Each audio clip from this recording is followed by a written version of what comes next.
So, guys, ito yung hinahalo ko sa conditioning pala. Platinum. Sa patukan ng aking mga roosters. Para daw mainit yung ng katawan. So, para sila magkasta-kasta sa mga babae. Nating babae. Babae. So, yung aking patuka ay may halong yun nga. Platinum. Yan. Ingat na ingat ako kasi tinutukan niya ako guys. Natapangin. So, bubugawin yung mga bitaw. Yung mga bitaw na yan, kahit anong pakain mo dyan, gutom. Kasi timaw. Walang kabusugan. Uy, kumakakak na yung aking mga manok. Uy, mangingitlog na sila. So, counting eggs naman ako. Antay ko maubos kasi itong mga bitaw na to, hindi sa paligid.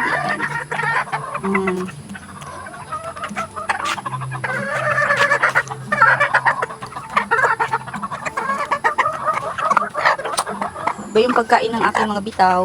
Bitaw ang tawag sa kanila kasi gala-gala sila. Iba rin yung pagkain ng aking mga roosters. Dati ang pagkain ng mga bitaw ko is Integra 3. So, nakatuklas ako ng pagkain ng Lassie Foods na yung rice. So, pinalitan ko siya kasi mas mura. Pagkain ng bibi at saka manok. So, nagpa-plan din ako mag-alaga ng bibi. Kaya, inumpisahan ko ng bumili ng Lassie. At okay naman. Naka-improve naman. 2 beses isang araw ang pakain, maghapon. Para healthy sila. Kasi, pag-ulan tayo ngayon, tsaka para makapag-laying din sila ng eggs. Ng mabilisan. So, ayan. Mauubos na. Iniwanan ko na sila ng ganyan. So, the other chicken naman.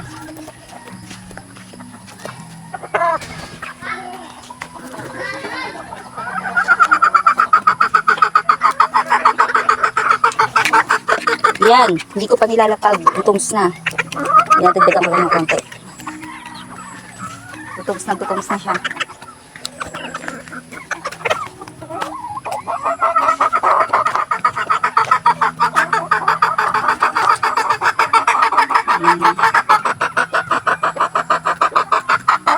Yan mga kumakakak na yan, mangingitlog niya. Actually, nakatatlong itlog na sila. Kaya happy naman ako pagka narinig kong ganyan.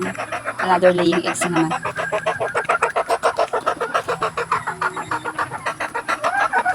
So, mabilis silang mag-laying eggs pagka kompleto ng pagkain. Umaga, hapon. Talagang gusto mo lang itlog na makita, diba? Siyempre, alagaan mo sila. Alagaan ka rin nila. The way their eggs, the way their chicks. Yan, gusto na ulit. Lipat naman tayo sa isa. Eto guys, itong pandak na to, hindi ko yan minamaliit kasi muna natin yung tubig. Uy, tika lang. Uy.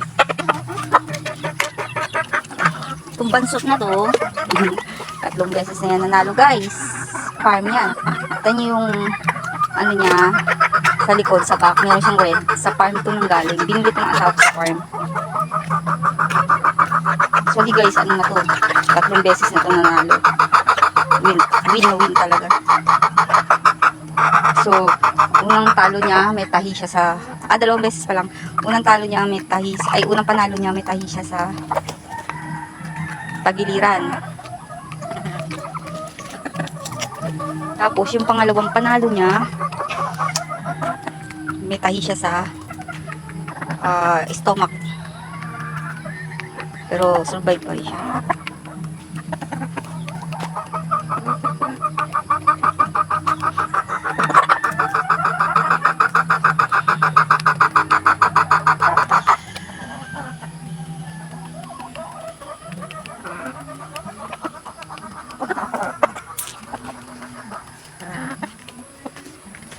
So, the last one. Ang aking red. Mga bata pa naman to guys. Kaya pag nadinig ko yung tumitilao, matutuwa kami. Yung iba niya mga bata pa. Yung 3. Kasi pag nadinig namin yung tumitilao, matutuwa kami. Kasi, pwede lang pang sabon. So, madulas yung aming daan. ingat ako kasi pag nadulas man ako dito. Kasi nandito kami sa bundok. Ito si Reddish. Hindi ko alam guys kung ano pangalan nitong lupang na to. Basta manok na pula. Ito bata pa to. Ito yung pang-apat. Apat lang naman sila.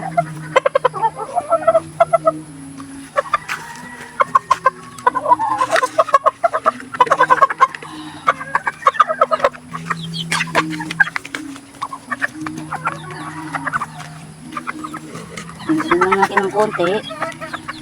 At yung pil niyang kumain ngayon. Oh. Nawalan to ng gana guys nung binili dito ng asawa ko. Nawalan to ng gana guys nung bagong dating dito. Siguro namahay. May ganung anak siguro. Namahay siya. Tapos tinanggal ng asawa ko yung pagkain sa lalamunan niya. Pinainom ng tubig. Hinampasampas yung ulo.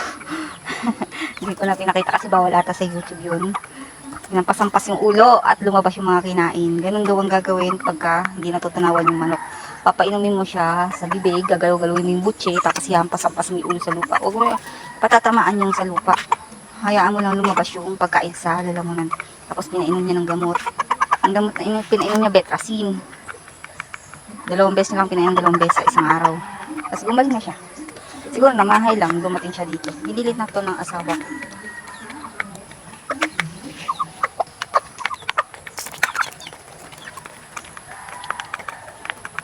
Yung mga bitaw na to, kahit ano ipakain mo dito, Diyos ko.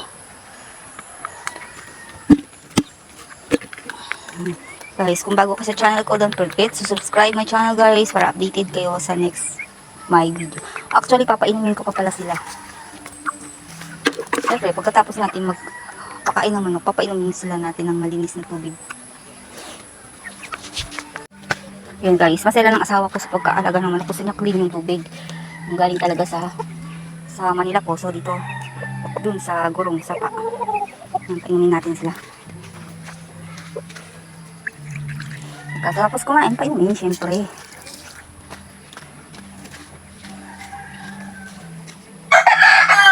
So ako na nagpakain ng alaga akong manok kasi yung mga, hindi ako nagpapakain yung guys pagka nagtatrabaho lang yung asawa ko, ako nagpapakain kasi nandun na siya sa work niya. So, kaninang gulo-gulo nila, ngayon kampante na sila. So, dati marami kaming panabong. Sabi ko nga, yung iba natalo na. Ganun talaga, may nanalo, may natatalo.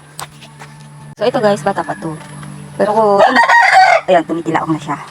Pag tumitila na ganyan, natutuwa kami kasi mga ilang buwan lang, pwede na siya panabong. Pero, sabi ng asawa ko, bata pa daw yan, di pa raw yan pwede panabong. Guys, ang ganda niya, no? Batang bata pa, piyak-piyak pa. Show the camera, watch who you are. Again. Again. Aba, mas snoring. Di ba nakakatuwa yung mga ganong views? Cute. Nakakarinig kasi siya nung tila ako sa kapitbahay, kaya tumitila ako din siya. Again. Di ba nakakatuwa?